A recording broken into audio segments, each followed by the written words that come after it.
I have experience in the M&A space in terms of having kind of sold businesses in the past and exited different businesses that, we've owned equity stakes in through my marketing companies. We always talk about each other's businesses. So I understand the industry a little bit. In that sense, I'm always building it to sell it. And everything we do. As you should. Exactly. That's exactly it. Right now, I have no intention to sell kind of anytime soon. I see, major growth opportunity for us. I think we could take this to 4 or 5 million with well over $1 million in profit a year within a few years. We still have some levers to pull, especially on the marketing side, as you guys know, but the growth has been really, really awesome. And it's just about scaling that growth accordingly and in a way and at a speed that makes sense, right? You scale too quickly and all the systems fall apart, but you scale, you learn, you systemize, and you kind of, repeat that feedback loop over and over, and it goes pretty well.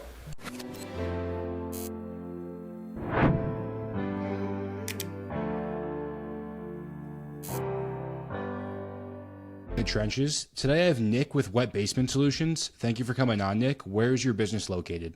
We're up in Ottawa, Canada, the no man's land.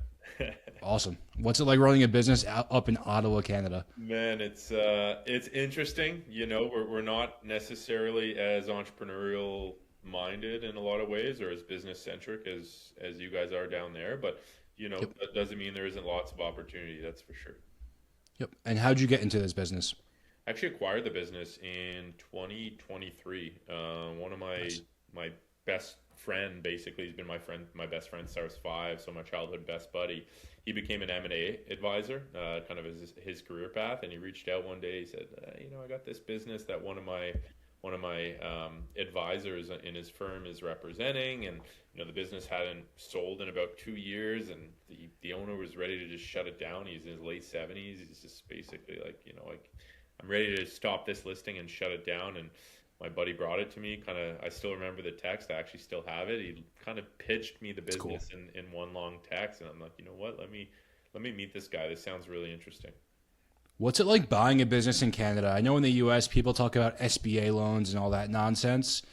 Is there an SBA loan in Canada? You buy it for cash? Like, how'd you structure that? There's no SBA program in Canada. There are somewhat equivalents. So we have something up here called the BDC, which would support certain business acquisitions.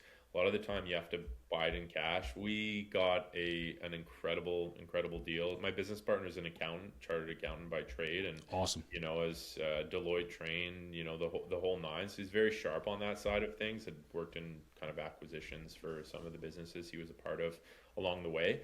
And so we got a pretty incredible structure. We put, I think it was 8% down. It's and cheap.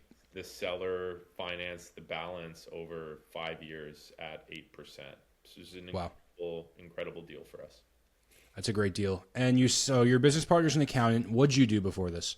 I owned a marketing agency, actually. Really? Two marketing agencies. So one I founded my first year of university about 16, 17 years ago now, co-founded with some buddies, video production base. It still runs to this day. I'm just not operationally involved and haven't been for the past many years now. Focuses primarily on a lot of government work, because in Ottawa it's our capital, so there's a lot of government political work that goes on. And that was the first one. Second one was it also still operates. It's a Shopify specific e-commerce agency. So clients like Netflix, Shaun White, did a few sites for LeBron James, Devin Booker, FIFA, you name it. We got a pretty extensive client list on that side of things. That's sweet. So what was it like coming from marketing to the trades? I did something similar, but I went marketing, trades, marketing agency. What's it like to go from one to the other? Man, it's been a unique, very, very unique ride. When we bought the business, it had 4 kind of key employees, right? And I'm younger than all of them by a good margin, almost 25, 26 years younger than the foreman, and 5 to 8 years younger than the next kind of oldest guy. And so it's really interesting because I was coming into the business, entirely green. I had zero experience in this industry, zero experience in the trades. And for me, I needed these guys. I needed to retain these guys to have a viable business worth buying, right? So it's really important to kind of build rapport with them quickly and, have them understand that they're not working for me, we're working together. And these are the things that I'm going to do to make their lives better and to make their careers better. And here are the things I'm going to do for the business on the day-to-day basis that'll help us grow as a business and help us get better as a team. And that was really, really, really big for us, because without them, we're nothing. Yeah, no, that's important. And so you have a foreman in place, like we can consider him your operator, let's say? Yeah, well, I'm still very heavily involved in the. Yeah, like what's your day-to-day like? So effectively, I control kind of all the sales mechanisms and do a lot of the, like the HR in the sense of communicating with our employees. I don't do much of the admin HR related stuff, but communicating with the employees, making sure we're aligned. All sales effectively go through me. I do some quoting. The team does some quoting as well, probably a majority of the quoting, but then I take that quote information, I turn it into like a proposal effectively, send it to the client, and then go through that sales process, answer any and all their questions, etc. The scheduling, the marketing, working with you guys obviously is something that I lead on. And so the whole passive business thing, I knew it wasn't going to be that. I never expected that, but it's still funny to see that out there as, you can, buy a business and just put it. It's ridiculous. It's ridiculous. That's still out there. That's why I have this podcast and call it SMB in the trenches. It's like actually talk to guys that are in the trenches that aren't out on TikTok, Twitter, Instagram being like, buy a business, throw an operator in, like you're going to get so rich. Buy my course. Yeah, that's all the back end. That's the Ascension offer, is buy the course. Totally. And we're actually that's the Ascension. But that's sweet. And like, what was your first job like? The first job you ever did, the first quote you ever sold? Like, did the owner help you? Because for me, when I bought the dumpster business, the owner helped me for 3 months. And then it was like, you're good. Just fucking run with it. So like, what was it like for you? Yeah, it was about a 3-month period where he would be help us on quotes, and we gave him, a percentage of sales, and I would kind of join him and shadow him on quotes and just learn as much as I possibly can. We're now 4 years into it, so I'm pretty experienced when it comes to understanding the problems, assessing, and being able to, quote entirely on my own. That's never been an issue. But the first job was kind of crazy, and it was, throwing us into the fire a little bit. It was not far from our yard. It was a good sized job, maybe 22, 23 grand. The old owner had helped me sell it. Then I was, kind of on my own from an operational perspective. He was just selling. He wasn't helping us operate. And so I had naively agreed to help the owner, assist the owner, keyword assist, in moving a decommissioned oil tank out of his bin. And I'm thinking, we'll go the extra mile. We'll help this guy. He doesn't end up showing up that day. And the guy you bought the business from? Yeah, no, the owner who was of the house. Lead the moving of the oil tank, right? And oh my God! He doesn't show up, but now we need it moved, and we were relying on it being moved because he just said, "Why don't you guys just help me? You got the muscle." Okay, no problem. We'll help you out. He doesn't show up, but we have to do it in order to complete our install. So you guys start doing it, and the oil filter snaps off. And there's now oil all over his basement, and it's effectively like an environmental disaster. And I get a call, and I'll never forget it. It was actually on the golf course, which is hilarious. as a welcome. Classic SMB shit, dude. Yeah, literally, I got a story just like this. I was playing great, having a great time, and I get this call, and my house might be condemned, this, that, and the other. This is a huge issue, yada, yada, yada. We ended up paying more in environmental cleanup services than the job we made on the job. Yeah, of course. So, welcome to SMB is probably what you thought right there. Literally, like that was within a week of acquiring the business. And we had gone from hearing about the business to owning the business in under 2 months, which in the M&A world is unheard of. I did the same thing. It's completely Yeah. It's very rare, right?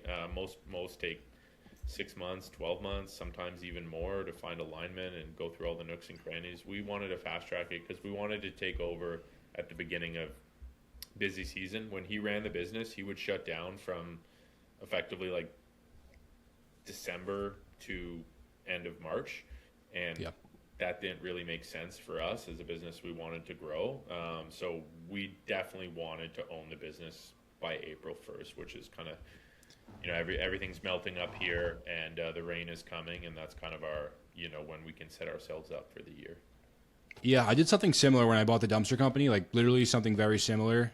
Within 2 months, we bought the company and operated it. And I feel like that's what you need to do in these businesses, It's like you can't really think about it. Like you just kind of analyze it from the outside. You're lucky you had an accountant because we just got a sheet of paper and we're like, fuck it, dude. Let's roll with it. And like I feel like that's so important with these small businesses to just acquire them like that and grow it from there. My first job actually doing junk removal, 1 or 2 weeks in, we had to remove 2 couches out of a basement. You think it's simple, you think it's easy. We show up with a fucking hammer, pull out these couches, ruin this lady's walls. I don't even know how she found us. Ruin all her walls. And we're like, yeah, we're done doing junk removal now. Like, unless it's a big job, like we're just going to do dumpster rental. Yeah, one and done. And I was like, damn, dude, like I was in college 2 months ago. This is what I'm doing. Like, what the fuck, bro? Yeah, it comes at you fast. It comes at you fast. No, that's awesome. And have you had like any disasters since that one, or that's the worst that's happened? That's definitely the worst that's happened. 4 years ago now, or four. That was the first season. This is our fourth. That's by far the worst that's happened. We've had other issues, as any other business would, but that was kind of by far the worst. It was a big learning experience. I mean, my guys were covered in oil. Everyone was everyone was pissed. Boots were ruined. And holy shit. I had to kind of rebuild trust really quickly because there was a lot of frustration within the crew after taking that on. Yeah, that's crazy. And like, tell me about your first year. How was your revenue your first year? So when we bought the business, it did about $300K in revenue. It's a really small business, like really small. Sweet. And from what I've learned, there's greater upside opportunity in terms of like multiples on investment in a smaller business, but it comes with a certain set of risks, right? You have to dig in quite a bit more, and there's more risk. And the other portion of it is the old owner actually ran a landscaping company in parallel with the same crew. So 1 week he'd be doing basements and foundations, the other week he'd be doing landscaping. And I wanted nothing to do with landscaping. Just for me, it's not something I saw. It's terrible, but it's terrible business. It's terrible for me. It's terrible. And I know there are great operators out there who do an amazing job at it, but margins are low, capex is high, everything is custom, people have all their opinions. It's not kind of like see a problem, provide a solution. It's also a want and not a need, which comes with a different mentality from the customer, right? And another big thing is I wanted a business that was in the needs industry, which is very much what we're in. So he ran that in parallel. So for me, the biggest thing was like, fuck, I got to keep these guys busy. If I don't give them hours, they're gone. If they're gone, I'm on the hook for all this money and the business is cooked. And so the first year we really didn't do too much outside of just like gathering everything. So like he didn't even have access to his GMB. I had to like figure out the email. Yeah, it was I remember. Crazy. It's crazy. It was crazy. Yeah. And so we didn't do too much. We didn't do too much at all outside of just actually install, instill, whatever. And we implemented it. Revenue went to, I think it was 800 in the first year of owning it, which was really badass. Really great, really promising. Just by mostly jobber, some very basic kind of marketing, low-hanging fruit, and then just kind of like, what I call attacking the pipeline. The old owner would send a quote and reach out to me if you want to get this done, whereas, I'm calling, I'm texting, do you have any questions? Let's go through this together, let's make sure you're comfortable with what we're doing. And that went a really long way. Year 2, which is when we hired you guys at the beginning of we've been working together for 3 years now, dude. It's fucking nuts, honestly. Yeah, which is incredible. We did 1.2, so another 50% growth there. Last year we did 1.6, and then this year we'll do 2.2. So you put $300,000 in, and you're about to return, let's say revenue wise, that's fucking nuts. We actually only put 25 25K. So, Yeah. You only put 20 because you put down 8%. Holy shit, dude. exactly. So only 25K, And and we were able to actually pull that out 2 weeks after we acquired the business because we had banking relationships, and we were able to kind of refinance with all the trucks and equipment, etc. So 25K down for a few weeks, we pulled it back out, and then kind of the rest is history. holy shit, that's awesome. And what's your like profit on something like this? Let's say you do easy numbers. Let's say you do $2 million in top line. What would profit be on that? 400 to 500, somewhere Nice. thereabouts. Yeah, Sweet. yeah, That's awesome. very. And that's after or before paying yourself? That is before. So basically, my Nice. partner and I, we don't work on salaries. We just work on dividends. We pay everyone else on salary, and then we Smart. gave profit share to our core crew, cell phones, It's important. equipment budget, to upgrade their stuff on a pretty regular basis. Paid vacations, all stuff they didn't get. We wanted them to feel like they were participating in the upside and kind of take ownership of the business to some degree as well. That's awesome. And what's your goal with this business? Is your goal to sell it? Are you building it to sell it right now? Like, how's that work? So I just, I have experience in the M&A space in terms of having kind of sold businesses in the past and exited different businesses that, we've owned equity stakes in through my marketing companies, and just by virtue of, my best bud being an M&A advisor, and we always talk about each other's businesses. So I understand the industry a little bit. So in that sense, I'm always building it to sell it. And everything we do, As you should. Exactly. That's exactly it. You should build it in a way where you're thinking of selling it someday. Right now, I have no intention to sell kind of anytime soon. I see, major growth opportunity for us. I think we could take this to 4 or 5 million with well over $1 million in profit a year within a few years. We still have some levers to pull, especially on the marketing side, as you guys know, but the growth has been really, really awesome. And it's just about scaling that growth accordingly and in a way, and at a speed that makes sense, right? You scale too quickly and all the systems fall apart, but you scale, you learn, you systemize, and you kind of, repeat that feedback loop over and over, and it goes pretty well. Yeah, no, that's sweet. And besides what we're doing for you on local SEO, what other marketing channels are you doing? We do some Facebook stuff. Facebook groups, Facebook ads. Facebook groups, like I'm always monitoring the groups, right? Just because that's been pretty good for us, like all these local micro community groups, which was a suggestion from you guys ultimately. So especially where you are, those cook, bro. Especially where you are, that's where those things work best. Big time, man. Big time. And, it's cheapest cost per lead possible. Yeah. Think about it. Yeah. And it's the only reason I even have Facebook is for those groups at this point. Yeah.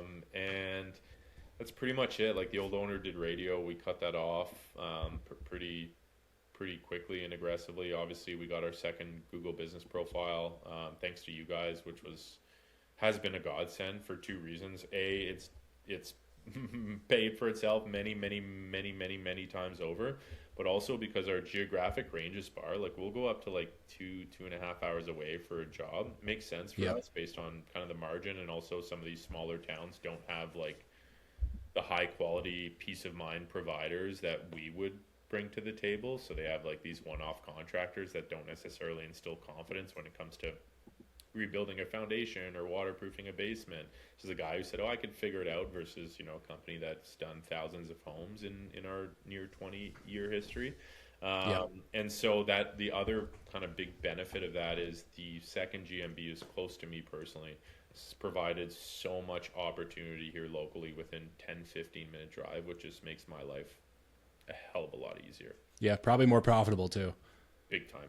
Yeah, we call that pin maxing for anyone listening. It's like what we're starting to call it is pin maxing, because we're probably first to market to it as a marketing agency of doing this. Like, it's super important for local SEO right now, getting as many Google business profiles as possible, especially where you are. It's cooked, obviously. Well, I had never heard of it. And I, back in my marketing days, I had sold SEO. I partnered with SEO companies. We white labeled it. I had a really good understanding, at least more than the average. Yeah, you still do. No, you still do. Yeah. And, we interviewed 5 companies. We selected you guys, I think, a day after we met. I knew Yeah, I right remember. away. I knew before meeting you just based on, our Twitter interactions and kind of keeping an eye on you guys. But I think we selected you guys within 24 hours. It was an absolute no-brainer for us. And yeah, your knowledge has been absolutely huge for us. The pin maxing is great. We're already, as you know, we're looking to our third location sooner than later. And another thing, your guys' forward thinking on AI has been awesome. We've already landed a few quite decent sized jobs where the client specifically said, I ChatGPT'd you guys and you came up first. Yep. One of them was even 2.5 hours away, so not even necessarily in our kind of core. It wouldn't have been in the Google business profile range at all, and we came up on GPT as the first option, and we ended up winning the business despite being more expensive than the people who were quoting against us. That's awesome. I mean, that's the power of building a brand. That's awesome. I think for you, you should try Facebook ads if you're really trying to put your foot on the pedal, and throw some budget. Because of your video production background, if you can get on video or have someone get on video and you're running Facebook ads, like look at one of Steve Hunsaker's YouTube videos, even throw a YouTube video into Gemini and have it tell you what to do step by step, you would cook, bro, on Facebook ads with high, like especially in Ottawa. And if you target the ad with a hook like Ottawa homeowners, and then go on from there, you can write a hook and body with AI. Totally. You would make so much money doing that. It would be insane. You'd have to hire an SDR and everything and go from there. But you would make so much money off Facebook ads, like no doubt in my mind, especially in that market. No one is thinking about doing that. Totally, dude. And that's kind of one of our next frontiers. Another thing we want to explore at some point is Google AdWords. Obviously, that's kind of another, I'd say, fairly low-hanging fruit for us, right?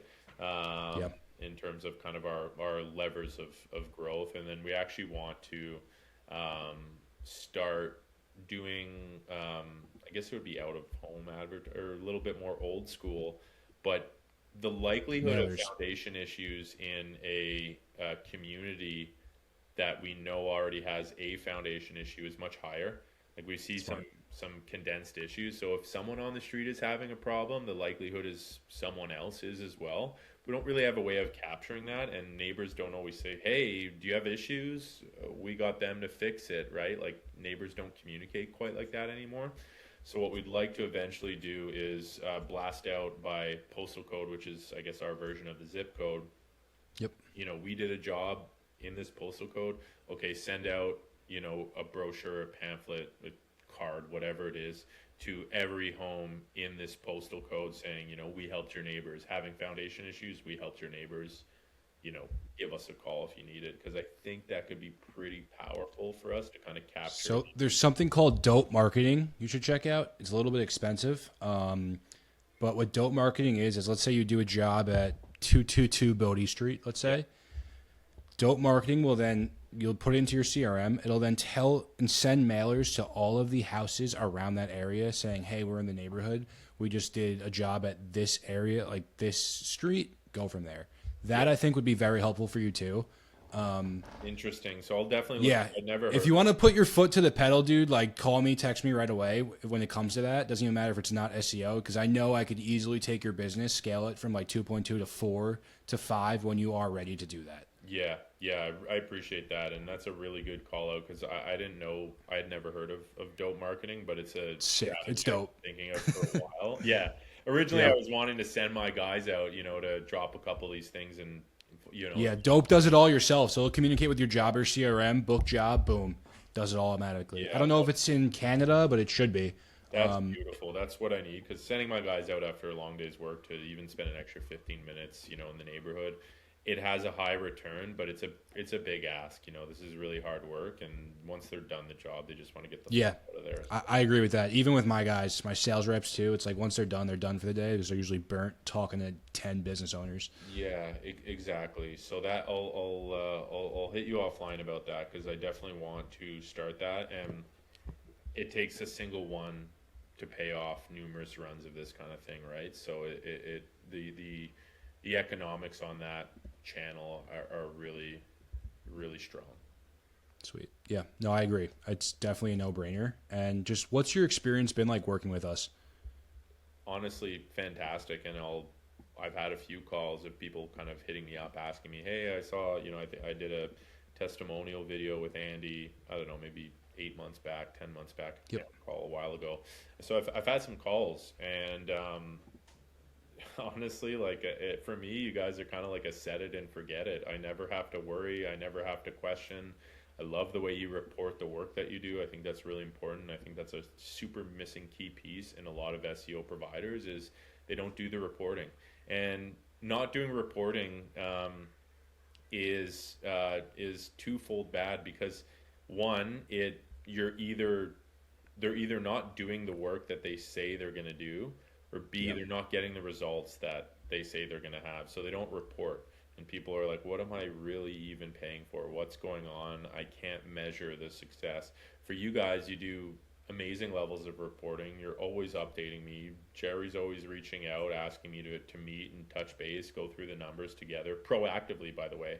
I never have to like ask or be like, what the fuck's going on? Like I had to once in last 3.5, however many years we've been working together. And, my partner did the calculation not too long ago, because obviously we track where our leads come from and our sales, etc. You guys had paid for over a decade of your services in, the not even 3 full seasons, 2.5 full seasons we've worked together. So it's been an absolute no-brainer for us. And yeah, you built a really, really awesome, impressive team. Not only you, Awesome. Andy, Jerry, but everyone else I've dealt with has been really, really great. And special shout out for helping me get through that stressful time of that second business profile. Awesome. Yeah, that was crazy. No, I appreciate that. That was awesome. How long do you think SEO took to like kick in when you started working with us? Honestly, I would From say, the day you paid me to like first job. and granted, again, I had a lot of experience in SEO, so I'd always said 6 months. 6 months. Right, we started seeing results after 3 with you guys. Yep. Granted, That's pretty fair. We're a blank slate. There had been no SEO in our lives, in our business before you guys, but you skyrocketed us, and it's only gone up ever since. And we've not only now surpassed our legacy competition, which has been around longer than us, but we're widening the gap with every month that goes by, which is just incredible, and I think super, super valuable over time, because as we look to build the business to sell someday, if not we build it as such, having these extra GMB profiles, having a high domain authority, domain ranking, having all these different systems in place that are turnkey. Like if I ever sold the business, just keep working with these guys, this is what they do, I don't have to ever bother them. They're always on top of their shit. They've delivered nothing but results. It's just one less thing a buyer has to worry about. Yeah. No, I appreciate you saying that. That's awesome. And is there anything else you want to talk about today? Marketing, sales, operations, anything like that? Nothing that I can think of, man. But just you guys have built a super, super impressive business. And as you know, you and I chat offline quite a bit about different businesses, right? That I just everything, not even different, literally everything, not even business, just bullshit sometimes. Totally, which I love. It's someone I could have a steak with. I think that's a big, that's kind of a big. Yeah, when you're down in Florida, meet your other Canadians down here because they're all coming. That's exactly it, man. And proud to be the first Canadian business to have worked with you guys. I know we're not the only ones anymore, and that's not surprising at all. But yeah, just appreciate your guidance, and you always being there to shoot the shit on business and otherwise. And just looking at other business opportunities, sending you things. Oh, what do you think of this industry? What do you think of that industry? Because my partner and I were entrepreneurs, and this is our main business. This is our baby. But at the same time, we're always looking at different opportunities to replicate what we've done here and kind of scale our holding company, so to speak, with different businesses. And understanding where you guys would fit into that is always great to help my confidence on what's worth it, what's not. Yeah, and your market's a gold mine. Like people always think markets like Dallas are gold mines, but no, your market, rural Canada, suburban Canada, gold mine. People totally gotta flip rocks where other people aren't looking. At the end of the day, especially in this SMB space, like flip rocks where others aren't looking, because that's really where the money is. Totally, and competition doesn't want to invest in marketing, or they want to invest as little Exactly. as possible, or they say, oh, we'll just hire someone instead for this cost. It's like, yeah, good luck hiring a person who could do everything that the Stryker team does as a unit. Yep. Right, and you want to go fast, go alone. You want to go far, go together. That old kind of proverb, I think, is incredibly powerful, and you guys are a really good example of that, because it's just incredible how much we've been able to grow alongside your contributions. Awesome. No, I appreciate the kind words, and thank you for coming on today. Yeah, my pleasure, man. Great chatting with you. Looking forward to chatting again soon. You too. Thank you. Everyone, this is Nick with Wet Basement Solutions. If anyone in Ottawa is listening, get your basement done by Nick. Thank you for coming on.